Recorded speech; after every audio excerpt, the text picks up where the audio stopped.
साधक की क्रमशः उन्नति। आगंतुक दोष जल्दी मिट सकते हैं, किंतु जो दोष हृदय में, मन बुद्धि में एकदम जमे हुए हैं, उनका निकलना कठिन है। आगंतुक दोष क्या है? जैसे किसी के साथ कुसंग हो गया, तो संग के कारण कोई दोष आया तो संग मिटने से दोष भी मिट जाएगा। परंतु जो दोष स्वभाव में बैठ गया, उसका दूर होना कठिन है।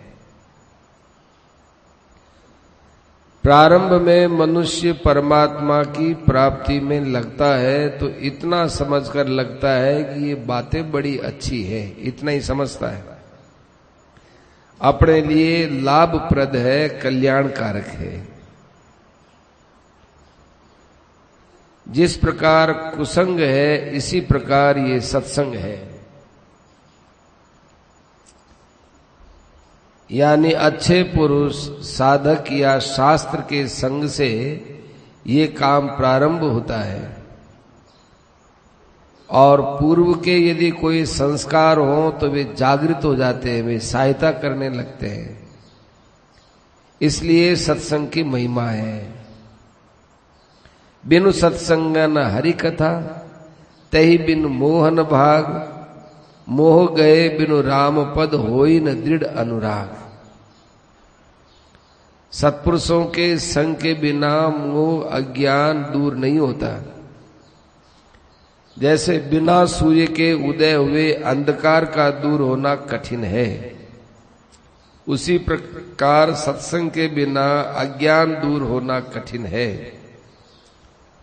क्योंकि सत्संग के बिना हरि की कथा नहीं मिलती, और हरि की कथा, हरि के गुण, प्रभाव, रहस्य, हरि के नाम, कथा, महिमा, जो कुछ है वो सत्संग से मिलता है। तो भगवान की कथा ये सूर्य के समान है, इसके बिना अज्ञान दूर नहीं होता, और अज्ञान दूर हुए बिना भगवान में दृढ़ अनुराग नहीं होता।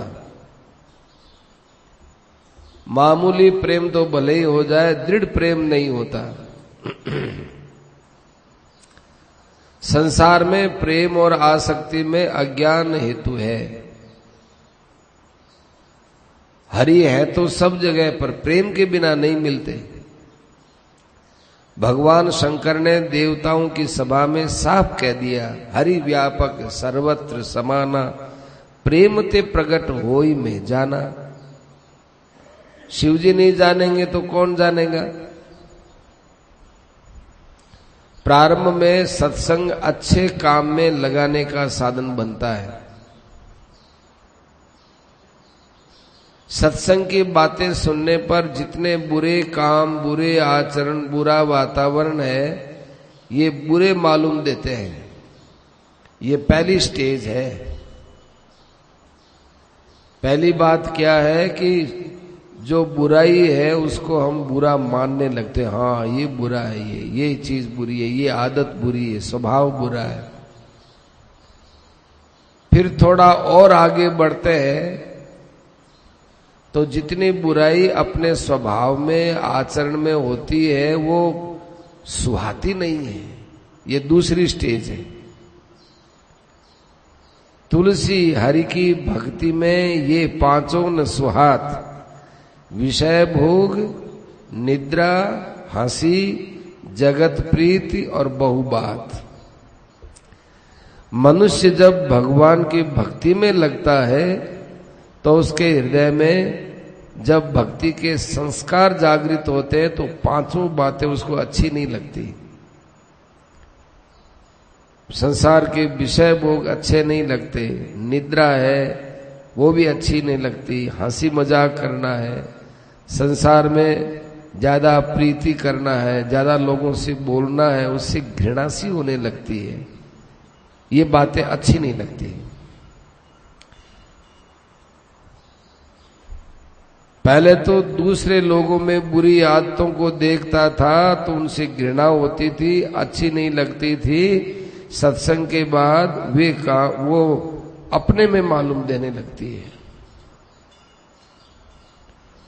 संसार में जितने बुरे काम हैं, जिनको हम दुराचार कहते हैं, वे तो अच्छे लगते ही नहीं। आलस्य, भोग, प्रमाद, पाप, निद्रा, दुर्गुण, दुराचार, ये पहले दूसरों के अंदर भी दिखता था। ये झूठ बोलता है, ये क्रोध करता है, ये लोभ करता है, ये मोह करता है, ये कपट करता है, ये चोरी करता है, ये बेईमानी करता है। दूसरों के भीतर दोष देखता तो ये उसको खटकते थे। तो इसमें एक तो फायदा हुआ कि सत्संग सुनने के बाद उसको दूसरों को अच्छे रूप में देखना चाहता है। अपने में तो ये दोष घटते ही हैं, किंतु दूसरों में जब देखता है तो इसके बुरे मालूम देते हैं कि देखो इसमें ये दोष है। इसके बाद अपने द्वारा जो खराब क्रिया होती है, हृदय के भीतरी तामसी भाव है, अधिक सोना है, प्रमाद है, आलस्य है, तामसी खाना पीना है, जैसे और भी आदत झूठ है, कपट है, चोरी है, व्यभिचार है, हिंसा है, जुआ है, जो शास्त्र के विरुद्ध है, उसे घृणा होती है, बुरे मालूम देते, अच्छे नहीं लगते। अपने में ये लाभ होता है। उसके बाद राजसी क्रिया, नने ऐश आराम, उनसे विरक्ति होती है। उसके बाद उत्तरोत्तर ऐसे बुरे काम उससे नहीं बनते, किंतु मन में उनका संकल्प होता है, बुरी भावना हो जाती है। जैसे बाहर में क्रोध जाग उठता है तो व्यवहार बिगड़ जाता है, ऐसा तो नहीं होता, किंतु भीतर में क्रोध की वृत्ति जाग उठती है। इसी प्रकार भीतर में काम की वृत्ति जगती है, किंतु विवेक और विचार के द्वारा बाहर प्रकट नहीं करने देते। ऐसे ही लोभ की वृत्ति जागृत होती है, किंतु व्यवहार में लाने नहीं देते, नियंत्रण रखता है, इंद्रियों के ऊपर नियंत्रण रखता है। इंद्रियों में दोष की भावना तो होती है, किंतु व्यवहार में नहीं लाने देता। ये सत्संग का प्रभाव है। आगे जाकर इंद्रियों में जो दोष की भावना होती है, खोटा काम करने की, हिंसा आदि करने की, जो पाप कर्म है, इंद्रियों के भीतर में वे दोष कम हो जाते हैं। जब उनको बाहर से नहीं करने देते तो अंदर से वो कम होते चले जाते हैं। फिर उसके बाद जो न्याय युक्त विषय होता है उस पर दृष्टि चली जाती है अपने आप ही, और पापमय वृत्ति से उसका मन भी हटता चला जाता है। जैसे थोड़ा लोभ है, परंतु दोबारा विचार आएगा सत्संग के कारण से कि भाई कुछ भी हो, न्याय से पैसा लेवे, पाप से यदि लाखों रुपया भी मिले तो हमें छूना नहीं है। किंतु लोभ होने के कारण से न्याय से जो प्राप्त होता है उसके लेने में जो रुचि होती है, उतने अंश में लोभ पड़ा है। इसी प्रकार से और बातों में समझ लेना चाहिए। कोई मन के विपरीत करता है तो क्रोध की वृत्ति जागृत होती है, पर व्यवहार में न्याययुक्त क्रोध को लाता है तो उचित है, न्याय है। अनुचित क्रोध का त्याग करता है। उसके बाद अपने न्याययुक्त स्वार्थ को लेकर जो क्रोध आता है उसका भी त्याग कर देता है। ये सत्संग का प्रभाव है। न्याययुक्त क्रोध, न्याययुक्त काम, न्याययुक्त लोभ, इन सब का त्याग करता है, फिर वे इंद्रियों तक पहुंच ही नहीं सकते, मन में फिर भी रहते हैं। आगे जाकर जब मन शुद्ध हो जाता है तो जागृत अवस्था में सब दोष उसके मन में नहीं आते, वहां सत्व गुण का साम्राज्य हो जाता है। फिर उसके हृदय में पाप की, भोगों की, तामसी राजसी फुरना नहीं होती। साधन के विषय की फुरना या प्रारब्ध के भोगों से होने वाली फुरना ही होती है। प्रारब्ध भोग के लिए या साधना के लिए या परोपकार के लिए ही फुरना होती है। यज्ञ करना, दान देना, तपस्या करना और भी सात्विक स्फुरना जैसे तीर्थ करना, व्रत करना, उपवास करना महासात्विक वृत्ति होती है। जैसे भजन करना, ध्यान करना, सत्संग करना, मन इंद्रियों का नियंत्रण करना, ये सब स्फुरना होती है। राजसी और तामसी फुरना का प्राय जागृत अवस्था में त्याग ही हो जाता है, किंतु स्वप्न में राजसी तामसी फुरना होती है, क्योंकि संस्कार हृदय में जमे रहते हैं, वो निकलते रहते हैं, उसका कोई साधना पर कुप्रभाव नहीं पड़ता। बहुत बड़ी साधना हो जाती है, मन एकदम शुद्ध हो जाता है, तो स्वप्न में भी सिवाय साधना के दूसरी कोई बात नहीं आती। जैसे मारवाड़ गुजरात के ब्राह्मण और वैश्य हैं, उनके हृदय में मांस, अंडा, मदिरा के संस्कार नहीं थे। उनको ऐसा स्वप्न भी कभी नहीं आता कि मैं अंडा खरीद कर लाया, फिर उस अंडे को खाया, देखो उसका क्या स्वाद है, ऐसा किसी को भी स्वप्न में नहीं आता, क्योंकि वे संस्कार भी नहीं है। ये बातें हैं। जब ये पाप भावना एकदम हृदय से उड़ जाती है, तो फिर ऐसा भाव स्वप्न में भी नहीं आता। जागृत में तो होता ही नहीं, स्वप्न में भी नहीं होता। तुलसीदास जी ने लिखा है, उत्तम के अस बस मन माही, सपने हुआन पुरुष जगनाई। पतिव्रता को स्वप्न में भी दूसरा पुरुष नहीं दिखता। कितनी बड़ी बात है। इस प्रकार जो अच्छे साधक हैं, उनके हृदय में परस्त्री की भावना स्वप्न में भी नहीं आती। पतिव्रता को स्वप्न में भी कोई पर पुरुष नहीं दिखता। जैसे धन में लोभ की वृत्ति तो नहीं है, न न्याय से न अन्याय से, किंतु रुपया एक ऐसी चीज है जिससे सब चीज बाजार में मिल सकती है। यहां तक कि बेटा भी मिल सकता है, पुत्र भी मिल सकता है। संसार के सारे पदार्थ अर्थ के अधीन होने के कारण रुपयों से वह चीज मिल सकती है।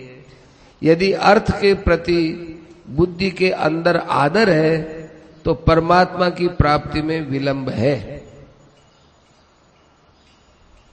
आदर होकर भी वह अन्याय से तो नहीं लेता, किंतु न्याय से यदि रुपया प्राप्त हो, रुपया की वृद्धि हो, तो उसमें उसका वैराग्य हो सकता है। क्योंकि वो न्याय से रुपया चाहता है ना, तो न्याय की वृत्ति वैराग्य पैदा कर देगी।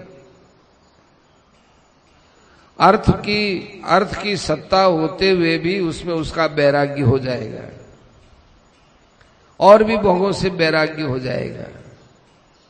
तो लेकर कभी धर्म को लेकर, उसके हित को लेकर क्रिया होती है। जैसे क्रोध का जो स्वरूप है, अपने स्वार्थ के लिए तो नहीं होता, किंतु दूसरे के कल्याण के लिए व्यवहार में क्रोध आता है, तो वो दोष युक्त नहीं है। इस प्रकार जितने अवगुण हैं, काम, क्रोध, लोभ, मद, मत्सर, अहंकार आदि, ये हृदय में रहने वाले अवगुण हैं। इनको सत्संग के द्वारा बदला जा सकता है। वे जो बाधक थे, अब ये साधक होने लगते हैं। साधक कैसे हो जाते हैं? ये दोष हमारे सहायता कैसे करते हैं कि भाई साधक पुरुष के लिए साधन कैसे बनते हैं, तो वो बताया जाता है। साधन बनने से तो ये साधक ही बना देते हैं। जब काम, क्रोध, लोभ आदि को साधना में ले लेंगे, तो ये हमको साधक बना देंगे। जैसे कामना है धन आदि की, उसकी जगह हमने कामना की भगवत प्राप्ति के लिए, तो भगवान के भजन के लिए की, तो भगवान में श्रद्धा हो गया, प्रेम हो गई। ये कामना होती है कि ओहो, हमें भगवान का संयोग मिले, भगवान से कभी वियोग न हो, भगवान में हमारी परम श्रद्धा हो, भगवान का भजन ध्यान निरंतर बने, परम प्रेम हो, इस प्रकार की कामना होती है, ये साधक ही तो बनाती है। ऐसे ही लोभ है, लोभ हो, पहले तो ये लोभ रुपया इकट्ठा करने का था, अब ये है कि नहीं भगवान मिले, भगवान का और नाम ले, भगवान का और प्रेम बढ़े, भगवान में और अपनत्व बढ़े कि भगवान मेरे हैं और मेरा अपनापन बढ़े। भगवान की प्राप्ति में जो सहायक है उन गुणों की वृद्धि करना, उसके विषय में लोभ होना, ये साधना का लोभ होता है। क्षमा, दया, शांति, समता, संतोष, सरलता, वैराग्य, इन सात्विक गुणों को बढ़ाना, सात्विक कर्मों की वृद्धि करना, जिनका फल भगवान की प्राप्ति है। जिस पूंजी से भगवान मिले वो पूंजी बढ़ाना, ये लोभ कितना अच्छा है। इसी प्रकार क्रोध है, किसी और पर क्रोध करते थे, एकदम मन में तेजी आ जाती थी, कहने न कहने का विचार ही नहीं करते, मुंह से ऐसा बोलने लगते हैं कि पास वाले सुने तो उनको बुरा लगे। हमको भी होश नहीं रहता कि कौन खड़े क्या बोलता हूं, लेकिन ये क्रोध भी बड़ा सहायक होता है, क्योंकि हमारे अंदर कई अवगुण हैं। उन अवगुणों को दूर करने के लिए जब हम अपने आप पर ही क्रोध करते हैं, अपने अवगुणों पर क्रोध करते हैं, तो कितना सुधार होता है। हमारी जो बुरी आदत थी वो चली गई, सुधार हो गया। थोड़ा बहुत बाकी है, उसको मिटाने के लिए भी एकदम टूट पड़ना चाहिए। बुरी आदत है, बुरे भाव है, अहंकार है, इसको क्रोध की ज्वाला में नष्ट कर देना चाहिए। पहले अहंकार की बात निकाल दी तो अब उस पर यह संयम करता है कि अब तुम्हारे से अहंकार का बर्ताव हुआ तो देखो भोजन नहीं करेंगे, उस पर दृढ़ता आती है। किसी को कठोर वचन बोलेंगे तो आज भोजन नहीं करेंगे, आज तुम्हारा ये अपराध हुआ तो ये तुम्हें दंड देंगे। अपने आप को ही बोलते हैं, अरे मन आज तेरे से ये अपराध होगा, तुझे दंड देंगे। ये जो दंड ग्रहण करने की वृत्ति है, ये साधक की क्रोध वृत्ति है। इसका उपयोग करने से अंतःकरण निर्मल होता है। अपने इंद्रियों के द्वारा कोई राजसी व्यवहार हो जाए या मन के भीतर कोई राजसी भाव आ जाए, कोई स्वार्थ की भावना आ जाए या कोई आसक्ति की भावना आ जाए, तो उस पर क्रोध करता है, एकदम उसका विनाश कर डालता है। वह क्रोध हमारे लिए सहायक होता है। मोह का स्वरूप वास्तव में तामसी होता है। वेदांत सिद्धांत के अनुसार मैं और मेरापन ये अज्ञान का कार्य है। शरीर में जो अहंता और ममता है ये अज्ञान से पैदा होती है, किंतु ये साधन के अंदर मोह बड़ा काम का है। क्या मैं ईश्वर का सेवक हूं, ईश्वर मेरे स्वामी है, एक भगवान ही मेरे हैं और कोई नहीं है, मेरे भगवान और मैं भगवान का, मैं जो कुछ करता हूं वह भगवान की आज्ञा से भगवान के लिए करता हूं। ज्ञान के सिद्धांत में जहां सत्व गुण से भी परे की स्थिति है, नान्यम गुणेभ्य कर्तारम यदा दृष्टानुपश्यति गुणेभ्यश्च परम वेत्ति मद्भावम सोधिगच्छति। उस काल में वह गुणों के अलावा किसी को करता नहीं देखता है, वो गुणातीत होता है। इस प्रकार का जब भाव दृढ़ होता है तो शरीर से संबंध विच्छेद होता है। भगवान कहते हैं वह मेरे भाव को यानी मेरे स्वरूप को प्राप्त होता है, तो ऐसा मोह बहुत अच्छा होता है। ईर्ष्या का रूप भी बदल जाता है। पहले ईर्ष्या होती थी कि ये आदमी संसार में मेरे से ज्यादा नाम कमा रहा है, ये आदमी मेरे से ज्यादा धन कमा रहा है, ये आदमी मेरे से ज्यादा पद में जा रहा है, तो इससे एक ईर्ष्या पैदा होती थी। अब साधन भजन के अंदर ये ईर्ष्या लाते हैं तो बड़ा काम का है, कि एक आदमी साधन भजन करता है तो मन में आती इससे भी तेज मेरा साधन होना चाहिए, और ये भी साधन तेजी से करे तो इसको देखकर मैं फिर तेजी से साधन करूं, ये ईर्ष्या आ जाती है।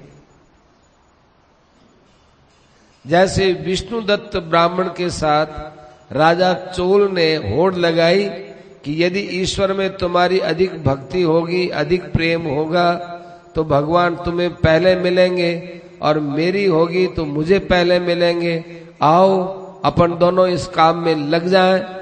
तो दोनों के दोनों भगवान की भक्ति में लगे। अब ईर्ष्या तो है, पर ये ईर्ष्या कितनी अच्छी है, कितनी ऊंची है। दोनों एक दूसरे को देखकर खूब जोश के साथ, तेजी के साथ इस ईर्ष्या को बढ़ाते हुए भजन करने लगे। इसी तरह गर्व और घमंड का भी जो रूप होता है वो संसार में कितना नुकसान करने वाला होता है। जो आदमी गर्वीला होता है, घमंडी होता है, उसका घमंड हर आदमी को अखरता है।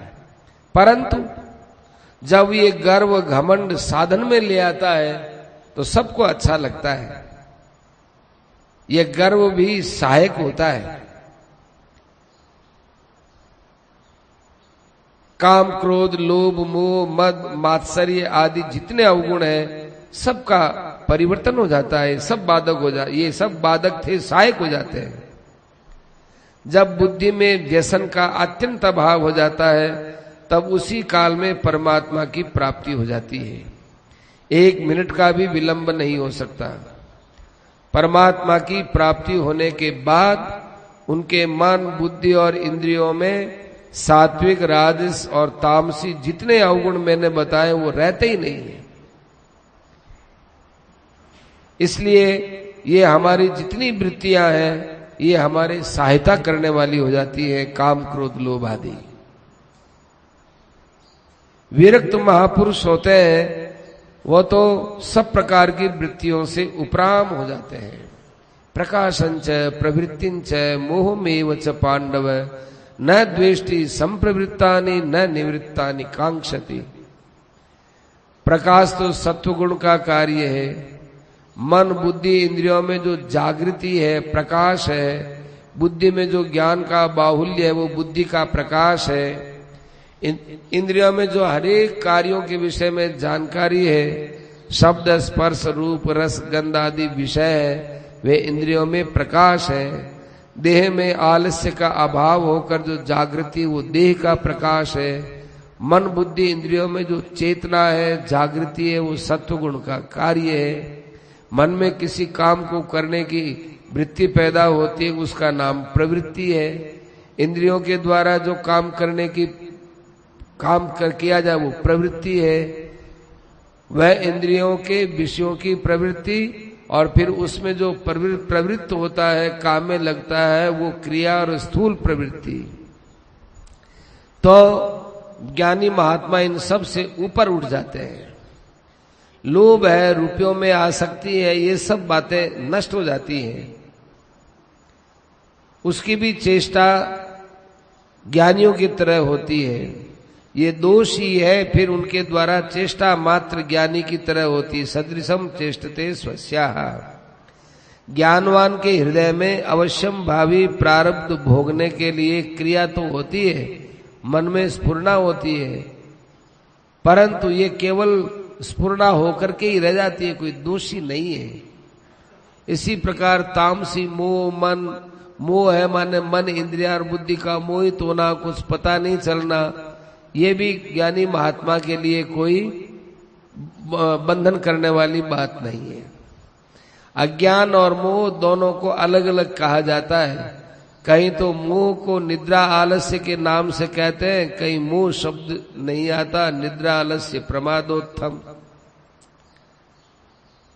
घर में कोई द्वेष करने वाला हो तो द्वेष करे, आए तो आओ। घर में द्वेष करने वाला कोई हो तो द्वेष करे, आए तो आओ। जब ये चले जाते हैं तो उनकी आकांक्षा नहीं करता, इच्छा नहीं करता, इच्छा का नामो निशान मिट जाता है। थोड़ी कुछ बात छूट गई इनमें। न द्वेष्टि संप्रवृत्तानि न निवृत्तानि कांक्षति। तो कोई द्वेष करने वाला हो तो उसके द्वेष पैदा नहीं होता। दूसरे जो उच्च कोटि के साधक होते हैं उनमें भी इच्छा यही होती है, कोई हमारे साथ द्वेष करता है तो करता, हमको किसी हालत में द्वेष नहीं करना है। सांसारिक लोगों में और साधकों में देखा जाए तो उनके मनोभाव में बड़ा अंतर मिलता है। साधक के मन में हरदम ये पीड़ा होती रहती है कि मेरा मन, मेरी बुद्धि, मेरा भाव शुद्ध बना रहे, भगवान की तरफ चले, लेकिन विपरीत भाव क्यों आते हैं? ऐसी उसके अंदर एक टीस रहती है, एक वेदना रहती है जो असाधक के नहीं होती। जो साधना नहीं करते उनको तो ये पाली पोसी रहती है। ऐसे ही साधना में लगा हुआ है, उसका कभी स्वास्थ्य ठीक नहीं रहता, नींद नहीं आती, तो वो नींद की इच्छा तो नहीं करता है, पर स्वास्थ्य ठीक नहीं रहने से घबराता नहीं है। शरीर को नींद आती है तो अच्छी बात, नहीं आती है तो नहीं आती है, कोई परवाह नहीं करता। ऐसी वृत्तियां साधकों की होने लगती है। कोई निवृत्त हो जाए तो उनकी आकांक्षा नहीं करता कि ये चीज ऐसी हो तो ठीक है, ऐसी उसके मन में भी नहीं आती। ऐसा करते करते समाधि का योग मिल गया, समाधि अवस्था हो गई, तो उसके साथ कोई विरोध नहीं, आ गई तो अच्छी बात, नहीं आई तो नहीं आई। हर काम में वो उपराम रहता है। साधक चाहता है कि मेरा ध्यान लग जाए तो अच्छी बात है, समाधि लग जाए तो अच्छी बात है, साधन काल में कोई विक्षेप हो तो अच्छी बात, साधन काल में कोई विक्षेप नहीं हो तो अच्छी बात है, चंचलता नहीं आए मन में तो अच्छी बात है, आलस्य नहीं आए तो अच्छी बात है। विघ्न आकर प्राप्त होते हैं तो हटाना चाहता है, किंतु जो सिद्ध महात्मा होते हैं वे तो इन सब वृत्तियों से उपराम हो जाते हैं। कोई मन की विपरीत बात आ जाए तो द्वेष नहीं करता, न उनकी निवृत्ति चाहता है, कुछ नहीं करता है। परमात्मा को प्राप्त हुए महापुरुष के हृदय में कैसा भाव होता है ये बताया जाता है। हम साधना में कहां तक चलते हैं, इन बातों को अपने हृदय से देख देख करके टटोलना चाहिए। जो भक्त के द्वारा सायुज्य मुक्ति को प्राप्त, जो भक्ति के द्वारा सायुज्य मुक्ति को प्राप्त हो जाते हैं, उनकी आत्मा परमात्मा में विलीन हो जाती है, या अद्वैत मार्ग के द्वारा जो ब्रह्म में विलीन हो जाते हैं और संसार में उनका शरीर लोगों की दृष्टि में है, उस शरीर के अंतःकरण में ब्रह्म ही ब्रह्म है।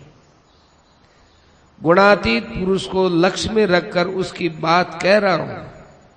अद्वैत मार्ग के द्वारा जो उस ब्रह्म को प्राप्त हो गया, ब्रह्मवेत्ता हो जाता है।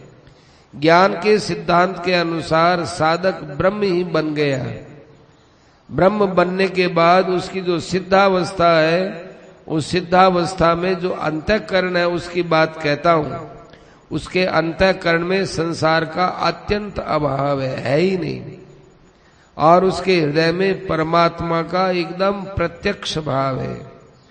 परमात्मा का तो भाव और संसार का अभाव ये उससे कभी मिटता नहीं है। वो सिद्ध महापुरुष है। यह संसार उसको वास्तव में नहीं दिखता है, उसका संबंध विच्छेद हो जाता है। पर ऐसा नहीं है कि जैसे हम लोग जिस मकान को देखते हैं तो ब्रह्म ज्ञानी को वो मकान नहीं दिखता हो, उसको मकान ही दिखता है। पुस्तक है तो उसको पुस्तक ही दिखती है, और जो चीज हम लोग देखते हैं ऊपर से तो उनको वही दिखती है, पर वो स्वप्न के समान कल्पना मात्र दिखती है, काल्पनिक सत्ता मानता है। इस दृष्टि से संसार उसके अंतःकरण में स्वप्न जैसा है।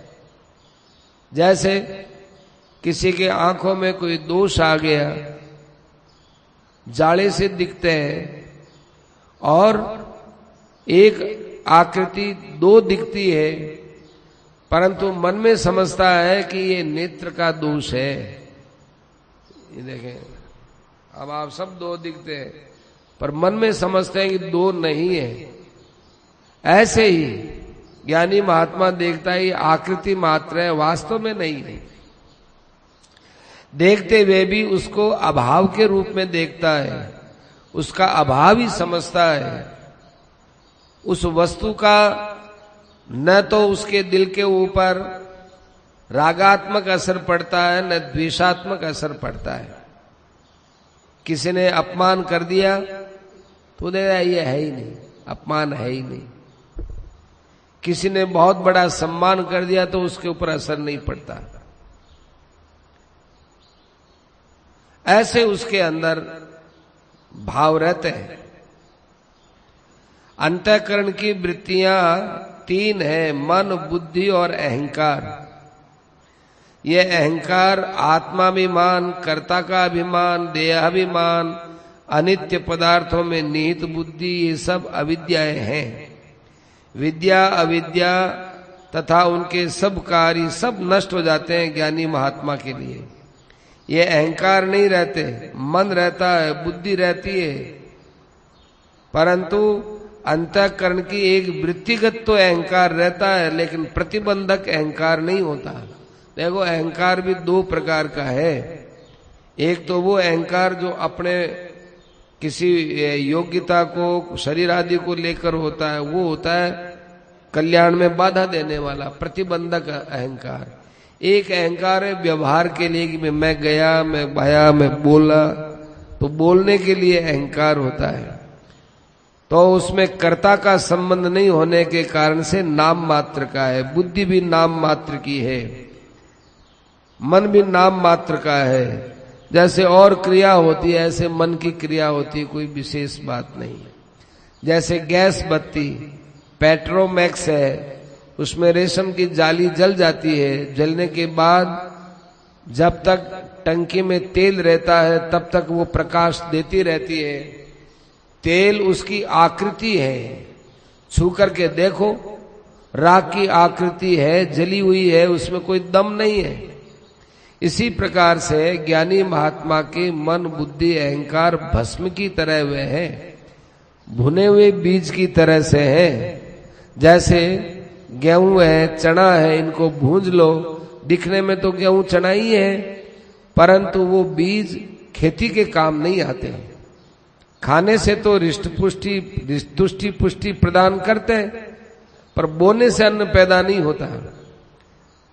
चना हो, कोई भी चीज हो, जो हो, भुनने के बाद आकृति मात्र, उपजाऊ नहीं होती। इसी प्रकार की उसके कर्मों की आकृति होती है, उसमें कोई फल जनकता नहीं होती। मैंने गैस बत्ती की जाली के बारे में बताया, वास्तव में वह इससे भी कमजोर है, क्योंकि गैस बत्ती कहीं तो ठीक दिखती है ना, वहां तो उसकी दृष्टि में तो बिल्कुल संसार काल्पनिक मालूम देता है। ये जो बीजों की सत्ता तो व्यावहारिक सत्ता है और उनकी काल्पनिक सत्ता है। वस्तुतः जो है ही नहीं, केवल वहम से दिखने वाला है, ऐसी बात है।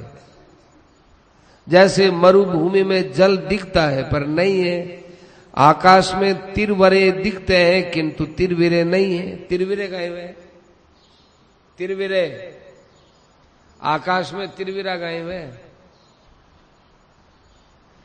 मन, बुद्धि, अहंकार और शरीर, इंद्रियों की आकृति दिखती है, परंतु वास्तव में कोई चीज नहीं है।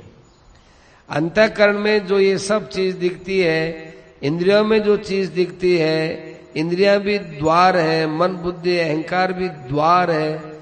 ये द्वार भी एक प्रकार से कल्पित ही है, इंद्रियां भी झूठी हैं, वास्तव में इनकी भी सत्ता नहीं है। तो इनमें प्रतीत होने वाले पदार्थ तो और ही काल्पनिक हैं, ऐसी उसकी दृष्टि रहती है।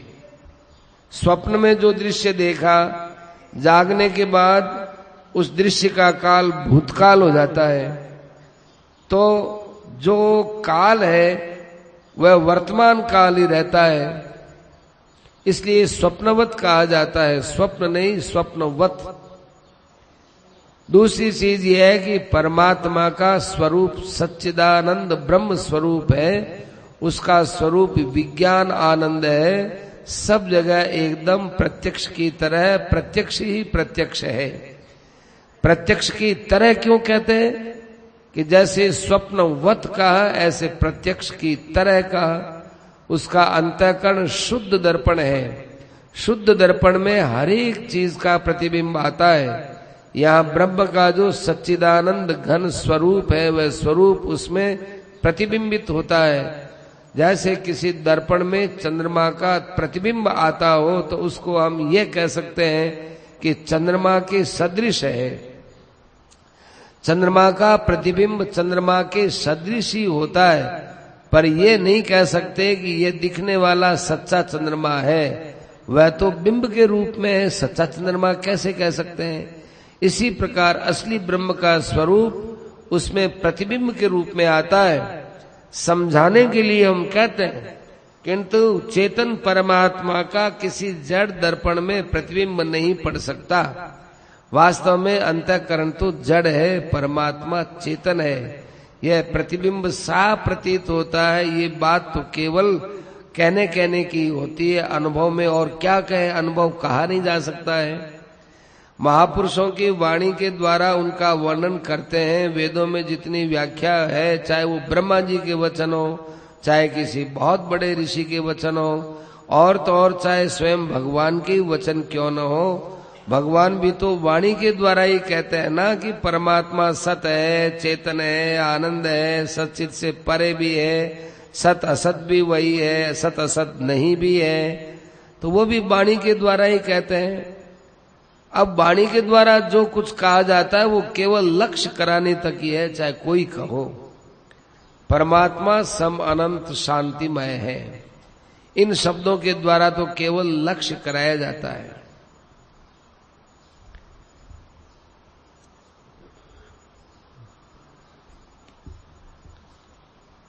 अभिप्राय यह है कि उसके हृदय में परमात्मा का जो भाव है वही वाणी के द्वारा कहा जाता है। इस प्रत्यक्ष का भी दो प्रकार है। एक तो वह ज्ञानी महात्मा ब्रह्म ही बन जाए, एक प्रत्यक्ष, एक असली प्रत्यक्षता है। बहुत गहरी बात है। इस पर जोर दिया जाए कि शरीर पर किसी प्रकार का कोई आघात पड़े तो उदासीन वदासीन है, उदासीन की तरह रहो। कि कभी मौका मिले, लोगों में कोई निर्णय करना हो तो पक्षपात रहित रहना चाहिए। किसी का भी पक्ष लेवे, अपनों का पक्ष लेवे, परायों का पक्ष न लेवे, तो ऐसे झमेले में पड़े नहीं। पड़े तो नीति युक्त सत्य बात कहनी चाहिए। महापुरुषों की यही बात होती है। उनकी नीति यही रहती है कि जो घटना घटती है और उसमें उनको जो बिल्कुल स्पष्ट निर्णय प्रतीत होता है, वे पक्षपात रहित होकर करते हैं। वो किसी भी प्रकार से, किसी भी अवस्था में किसी के द्वारा भी चलायमान नहीं होते। उन पर प्रभाव पड़ ही नहीं सकता है, क्योंकि उनके लिए सच्चिदानंद घन परब्रह्म परमात्मा की महत्ता है, संसार की महत्ता है ही नहीं। इसलिए उनके अंतःकरण के भाव बड़े दिव्य होते हैं। जैसे एक पुरुष है, उसे अपने हाव भाव से, कटाक्ष से स्त्री भी चलायमान नहीं कर सकती, और वह पुरुष स्वयं भी स्त्री को देखकर चलायमान नहीं होता। ऐसे महापुरुष होते हैं, न तो वे संसार से चलायमान होते और न संसार उनको कोई चलायमान कर सकता है। ये सब साधन भजन के द्वारा क्रम से उन्नति होते होते इस स्थान पर ये पहुंच जाता है।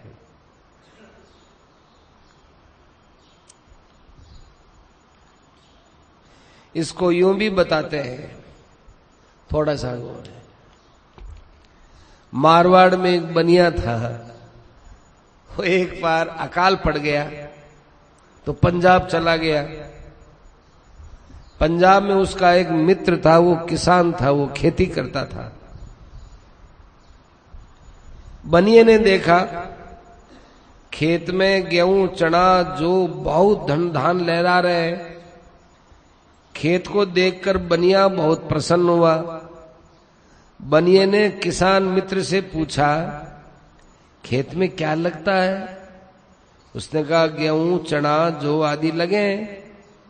बनिए ने कहा मारवाड़ में तो भयंकर अकाल पड़ गया, खाने को भी नहीं मिल रहा है।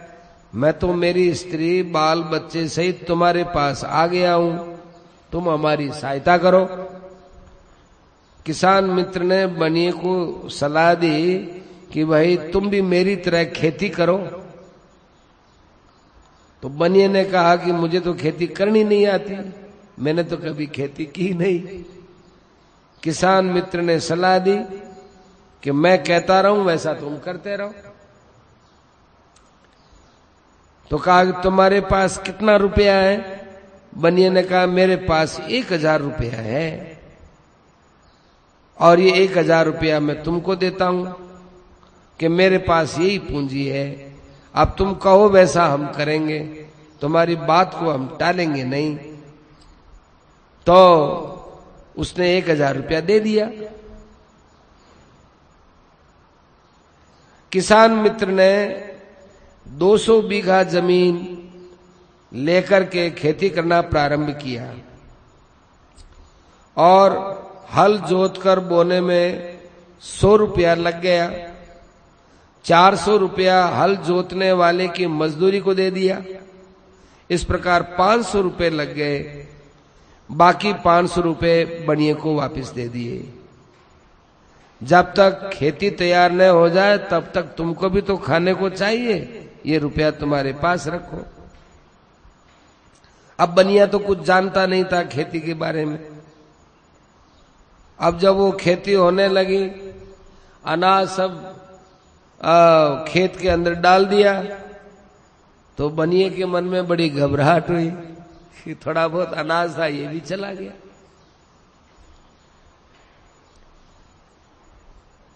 किसान मित्र ने कहा कि धीरज रखना,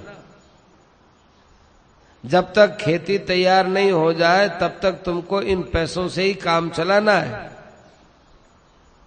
थोड़े दिनों के बाद जमीन में से छोटे छोटे अंकुर फूटने लगे। बनिए ने देखा कि जमीन में गेहूं चना हमने खूब जो है डाला था, ये घासा क्या निकल गया, ये हरा हरा पत्ता की क्या क्या निकल गए। बनिया दौड़ा दौड़ा किसान के पास गया, कहने लगा जी अनाज डाला था वो तो नहीं, आ तो छोटा छोटा छोटा घास पैदा हो गया, अनाज तो सब नष्ट हो गया। वो दुखी हो गया। किसान मित्र ने कहा अरे तुम्हारा खेत सब खेतों से अच्छा है, हजारों मन अनाज पैदा होगा। बनिया को एक बात थी, किसान मित्र पर पक्का विश्वास था। कहा कि अच्छी बात, चुप हो गया। कुछ दिन बाद बीज बड़े हो गए। बनिया ने जाकर फिर किसान मित्र से कहा अरे क्या करते हो, वहां तो जो अनाज बोया था उसका घास ही घास हो गया, अब तो उस घास को पशु गधे सब चर जाएंगे, हमारा तो खेत में लगे हुई रकम भी खराब हो जाएगी, अब क्या करेंगे। किसान ने कहा देखो तुम्हारे खेत का बहुत सा काम तो हो गया, तुम्हारा खेत जल्दी तैयार होने वाला है। खेत की रक्षा करने के लिए गाय भैंस आदि पशुओं के बचाने के लिए खेत में बाड़ लगा दो तो कोई नहीं आएगा। फिर बनिया राजी हो गया, बाड़ लगा दी। 100 रुपया उसमें लग गया। अब वो बनिया देखता है कि 1000 रुपये थे मेरे पास, 600 तो लग गए, अभी तक तो कुछ भी नहीं हुआ, वो तो घास फूस ही देख रहा हूं। मन ही मन में तो वो लगा, लेकिन किसान मित्र के पास जाता बार बार और जाके पूछता कि जी खेती कैसे होगी, क्या होगा, मेरे 600 रुपये लग गए, अब क्या होगा। तो किसान ने कहा देखो अभी खेती की निराई बाकी है, निराई कराओ, निदान कहवा जो। बोले निदान क्या होता है। किसान ने कहा खेत में अनाज को छोड़कर जो फालतू घास होती है तो हमको क्या पता ये तो अनाज का घास है कि ये फालतू घास है, कि हम बता देंगे, हम बतावे वैसा करो। तो देखो ये तो अनाज का पौधा है और ये देखो फालतू घास है, ये फालतू घास है, ऐसे इस ढंग के जितना भी वो फालतू घास है। ठीक किसान पर विश्वास हो गया, निराई कर दी, निराई में भी पैसा लगा। फिर किसान सोचता है कि अरे हमारा तो पैसा तो खर्च हो रहा है और खेत में क्या हो गया क्या नहीं हो गया तो पता नहीं चला। फिर थोड़ा अनाज बड़ा हुआ, अब गेहूं में बालियां आने लगी, चने में फलियां लगने लगी। किसान ने देखा कि ये क्या निकली आया। फिर जाकर के बाली को देखा, छोटे छोटे चनों को देखा, क्या तो छोटे छोटे, पर उनको दबाया तो दूध निकला। तो दौड़ा दौड़ा किसान के पास गया, जाके कहने लगा ये क्या हो गया, पौधों में दाने तो पड़े हैं, गेहूं और चने जैसे ही हैं, लेकिन जब उनको फोड़ते हैं तो दूध निकलता है, ये क्या हो गया। अरे किसान ने कहा कि भाई अभी कच्चे हैं, ये पकेंगे तब एकदम वैसे ही हो जाएंगे जैसे तुम खाते थे। बनिया ने कहा ठीक। किसान ने कह दिया तो बहुत अच्छी बात है, शांत हो गया। फिर बनिया ने इतना जरूर पूछा कि ये पक्के कैसे होंगे। किसान ने कहा अपने आप हो जाएंगे, तुम चिंता मत करो, तुमको कोई परिश्रम नहीं करना है। अब एक काम करना, इनमें ये जो दाने पड़ गए तो पक्षी से रक्षा जरूर करना, नहीं तो कच्चे दानों पर आकर के पक्षी बैठेंगे, उनको कुरे देंगे तो ये तुम्हारा अनाज समाप्त न हो जाए। तो पहले तो बाड़ लगाई और अब जो है वो पक्षियों से रक्षा करने लगा। अब खेत में ची ची करते हुए पक्षी आए, बोली समझ में आए तो देखा अरे हमारे खेत के शत्रु आ गए। अब वो पत्थर उठा करके उनकी तरफ फेंकता तो सब भाग जाते। जैसा किसान ने कहा वैसा किया। थोड़े दिनों के बाद बनिए की खेती पक गई। अब अनाज के ढेर लग गए। अब उसको वो 1000 रुपए लगे, अब कितना, वो तो सब हजारों का तो कोई वहां पता ही नहीं, कितने ही हजारों का धान हो गया। बनिया बहुत प्रसन्न हुआ, बड़ी शांति मिली, मेरा पंजाब आना सफल हो गया, सब परिश्रम सफल हो गया, मेरा मित्र भी मुझे बहुत अच्छा मिल गया, बड़े खुशी से रहने लगा। ये तो मैंने आपको एक दृष्टांत कहा है। इस दृष्टांत का अर्थ यह है कि आप लोगों को संत महात्माओं को अपना परम मित्र मानकर उनकी बात पर विश्वास करना चाहिए। किसी भी प्रकार से उनकी बात में कमी नहीं समझे और उनकी बात पर विश्वास करके और भजन साधन की खेती करनी चाहिए। अब भजन साधन में जिस जिस प्रकार की बाधा आती हो, ये मान है, बड़ाई है, ये सब पशु की तरह से है, चिड़िया की तरह से है, जो इसमें खाने वाले हैं, संसार में भोगों की रुचियां हैं, ये सब खेती को नष्ट करने वाली है।